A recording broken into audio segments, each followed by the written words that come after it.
Yang saya mau bilang Mbak lihat, terlihat justru awal-awal debat itu Pak Ganjar tidak menampilkan karakter yang ingin mendekatkan diri kepada salah satu pasangan calon tertentu ya. Hal demikian yang terjadi dilakukan oleh pasangan calon nomor urut 2 Pak Prabowo dengan menggunakan kata-kata jangan sampai buku kita sama, kok saya sependapat dengan ada kalimat-kalimat yang terkesan PDKT gitu. Saya kira memang TNI itu adalah perintah komando gitu. Jadi memang mungkin tidak ada dialektika, jadi nggak terlatih. Saya tadi lihat tweetan bahwa kelihatan kalau dia tidak paham gitu loh, duduk persoalan yang ada di Gaza.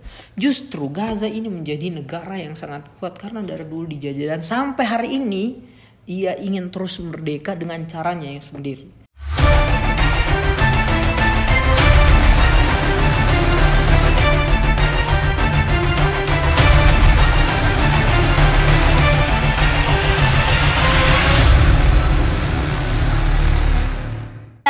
Kita lanjut di sesi tanya jawab saling menanggapi antar pasangan calon, tetapi pertanyaan awal dari panelis. Berasal dari panelis. Nah, ini kebetulan Pak Anies nih yang pertama di sini. Oke. Gitu. Dan di sesi pertama ini ada juga yang panas katanya ya? Iya.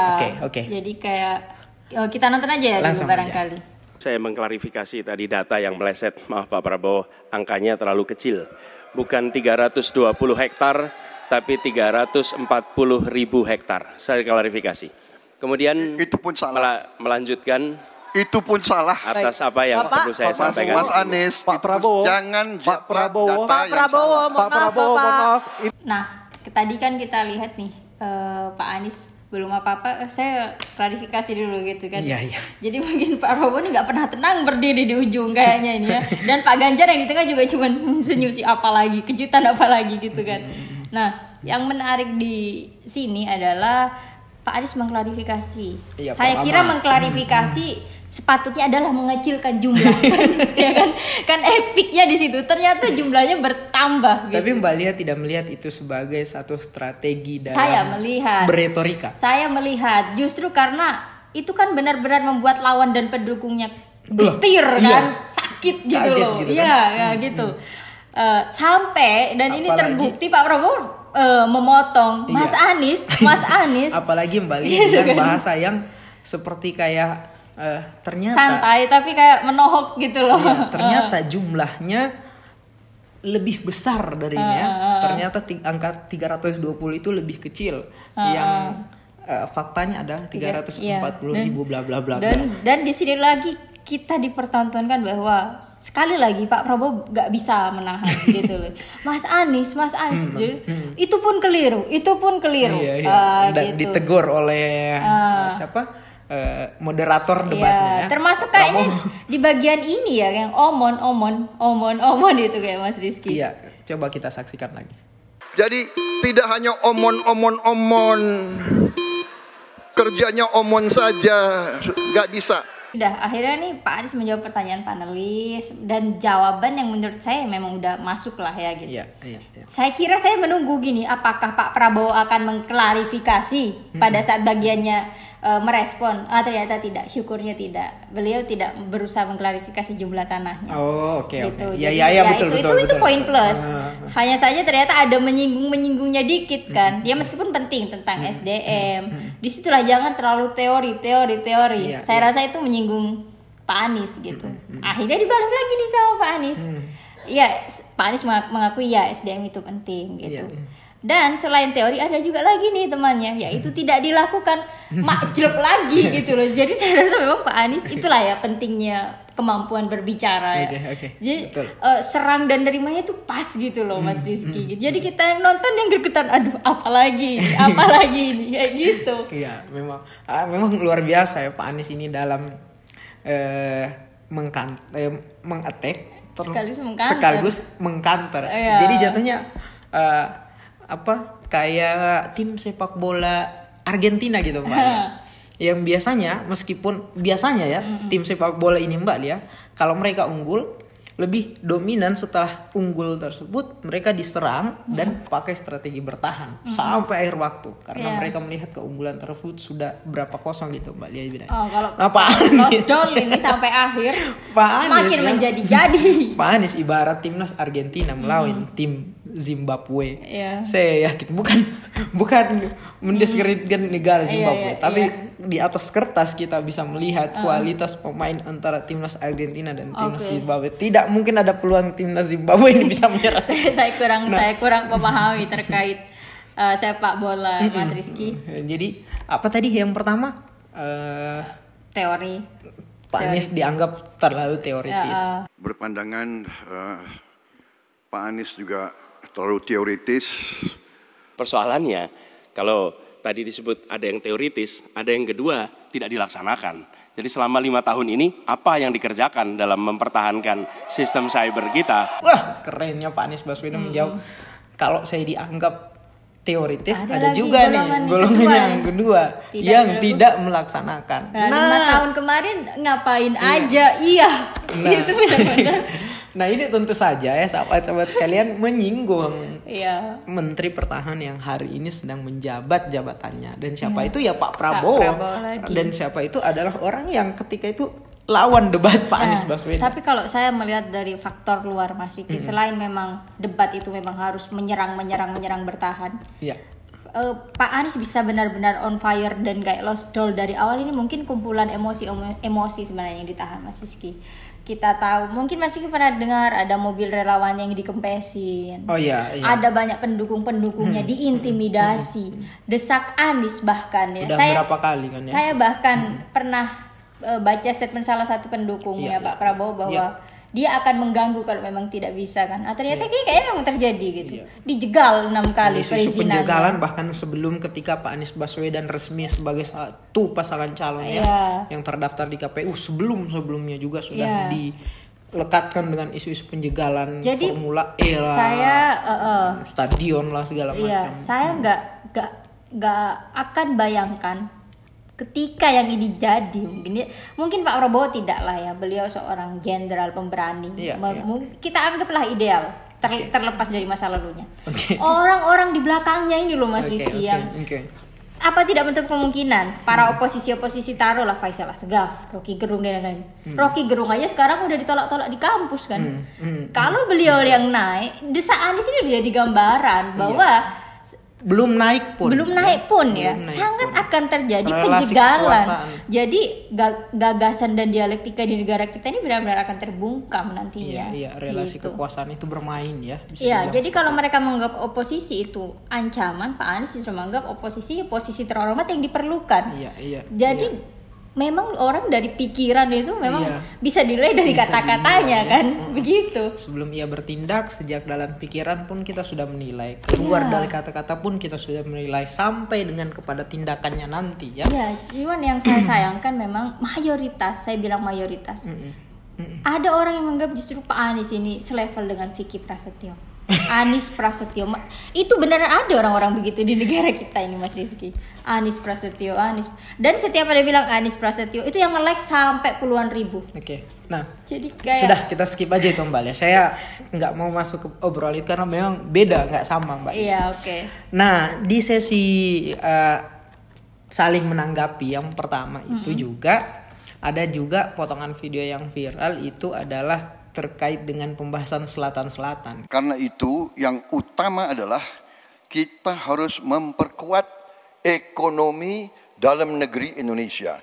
Kita harus menjaga kekayaan kita harus mengelola kekayaan kita harus hilirisasi supaya nilai tambah berpuluh-puluh kali naik. Jelasan tadi tidak menggambarkan tentang peran Indonesia di selatan-selatan. Itu hanya menggambarkan apa yang disampaikan Pak Prabowo tentang bagaimana kita membangun Indonesia. Yang harus dilakukan adalah seperti yang dilakukan ketika era Bung Karno pada waktu itu, Ali Sastroamidjojo. Apa yang dikerjakan? Merangkul semua. Nah, dalam pembahasan selatan-selatan, apa yang menjadi pertanyaan panelis tidak dijawab semestinya oleh Pak Prabowo. Pak Prabowo justru lebih mengatakan kepada audiens publik yang menonton debat, Indonesia ini lihat sebagai percontohan negara-negara termasuk yang Pokoknya ada bagian selatan-selatan dan lain sebagainya. gitu kan. Iya. Ekonomi, udah kata kuncinya itu aja. Kerennya Mbak Lia dipaparkan secara apa yang dimaksud dengan pertanyaan itu oleh Pak Anies Baswedan maupun Pak Ganjar. Iya. Mereka masuk pada gagasan strategis, gagasan taktis, gagasan teknis.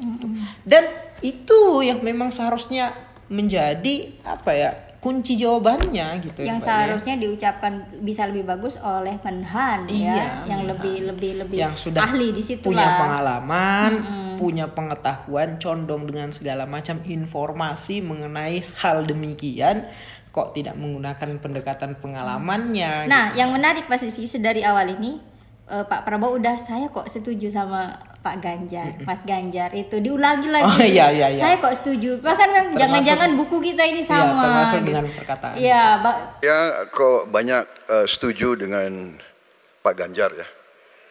Ya, kalau benar masuk akal, saya setuju. Kalau ngomong, ya kumaha. Nah, kemudian di akhir-akhir saya kan mantau lini masa Twitter terbaru, TikTok gitu. Wah, buku Pak Ganjar dan Pak Prabowo udah berbeda. Gitu. Oh iya, karena di akhir-akhir Iya, aku udah ngetek juga nih Pak Ganjar. Akhirnya beda jauh ya. Iya, gitu. Iya, tidak seperti kontrol emosional yang terjadi di awal-awal Iya, ketika bahwa debat saya antara ini Prabowo dan nyari teman, Pak Ganjar. saya nyari teman. Gitu. Bahkan di awal udah sempet nih ada salah satu media besar pendukung salah satu paslon yang Anies dikucilkan. Itu pada saat awal debat gitu. Oh iya. Jadi saya karena komen, inilah pentingnya nonton debat lengkap. Sampai akhir, Ya, ya. gitu saya komen.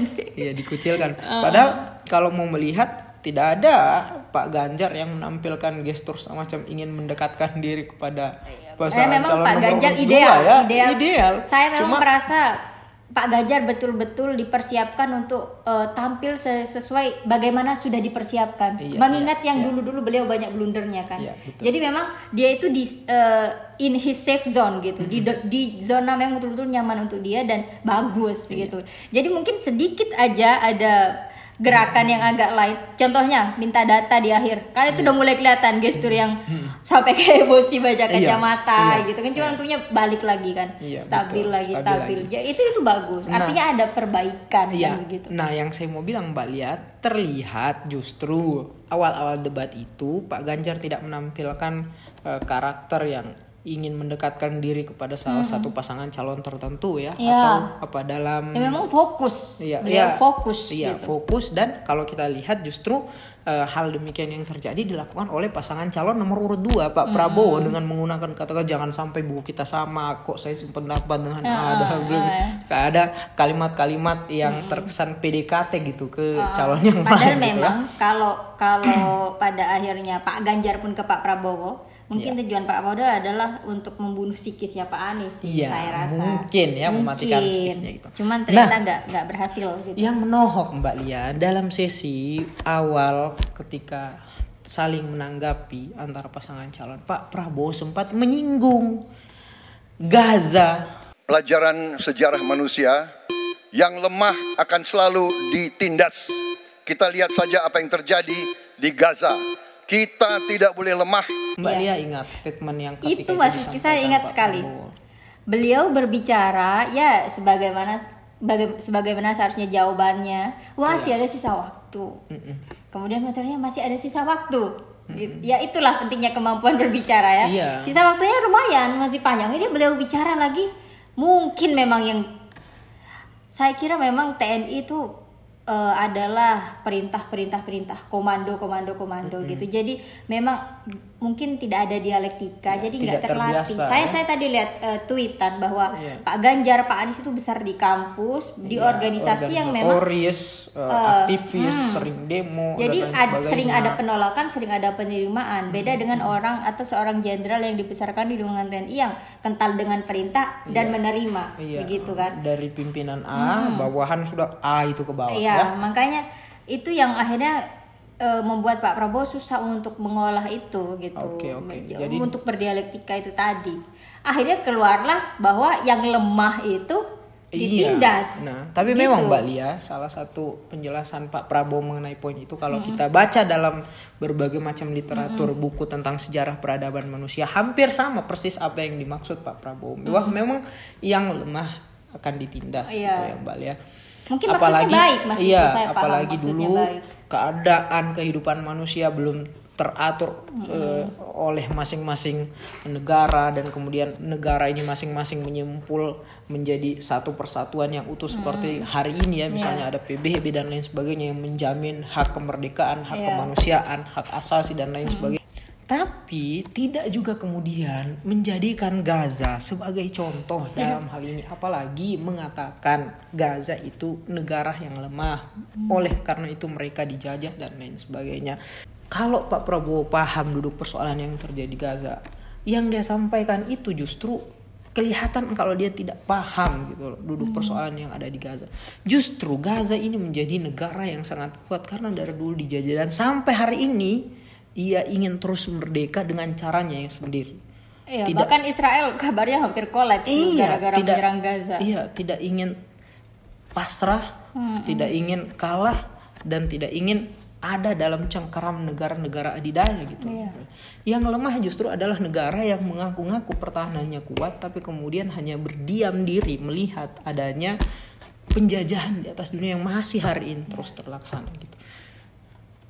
Kita sebagai bangsa Indonesia yang terus menyuruhkan tentang perdamaian dunia, ya, penghapusan penjajahan dan lain sebagainya, bilang kepada orang-orang, menjelaskan ke orang-orang bahwa duduk persoalan yang terjadi di Gaza itu bukan hanya sebatas Gaza sebagai negara kecil dan tidak punya tentara yang kuat, tetapi luar biasa tekanan kerjasama kelompok Zionis, penjajah, negara-negara kuat, negara adidaya secara terstruktur ya. Iya, secara terus, belum lagi politik internasional yang bermain di dalamnya. Jadi apa yang terjadi di Gaza, jangan sampai kita dengan narasi bahwa mereka adalah negara yang lemah, tentaranya tidak kuat dan lain sebagainya, akhirnya orang-orang terpengaruh bahwa yang terjadi di Gaza itu lemah dan lain sebagainya. Tidak melihat ada faktor-faktor yang lain yang mencengkram Gaza juga. Atau kalau kita bilang beliau nggak paham, mungkin nggak ya, cuman mungkin dikejar waktu juga, mungkin dari awal udah kena serang terus, mungkin ngeblank gitu kan, bisa terjadi Mas Rizky. Tapi ini kan sudah sebelumnya harusnya diketahui konsep debat seperti ini, mekanisme debat seperti teknis debat, tata cara debat ini dan lain sebagainya, harus butuh persiapan. Atau menurut di saat kita seluruh masyarakat Indonesia berduka untuk Gaza, berdoa untuk Gaza, bilang bahwa Israel segala macam penjajah, apa yang dilakukan menjajah dan lain sebagainya. Di sisi lain ada orang yang tidak malu-malu mencontohkan Gaza, melihat Gaza sebagai negara yang tidak merdeka, diserang terus karena lemah gitu loh. Iya, di sisi lain kita tahulah Pak Prabowo menyumbang, tapi kita butuh komitmen itu, konsistensi itu, bukan hanya rekam jejak apa yang pernah dilakukan, tapi juga kemudian seharusnya konsisten, komitmen sampai dengan ucapannya, apa yang menjadi buah pola pikirnya dan lain sebagainya. Itu Mbak Lia. Oke, itu terkait Gaza tadi ya. Memang juga banyak yang menyayangkan itu di Twitter. Kalau di TikTok saya lihat sangat minim gitu. Ya, ngilu Mbak Lia mendengar ketika itu Pak Prabowo. Oke, jadi itu tadi di segmen kedua ya. Sebenarnya mungkin banyak segmen Mas Rizky, cuman nggak terasa ini udah lama juga nih kita ngobrol. Gimana kita langsung ke bagian yang viral nih.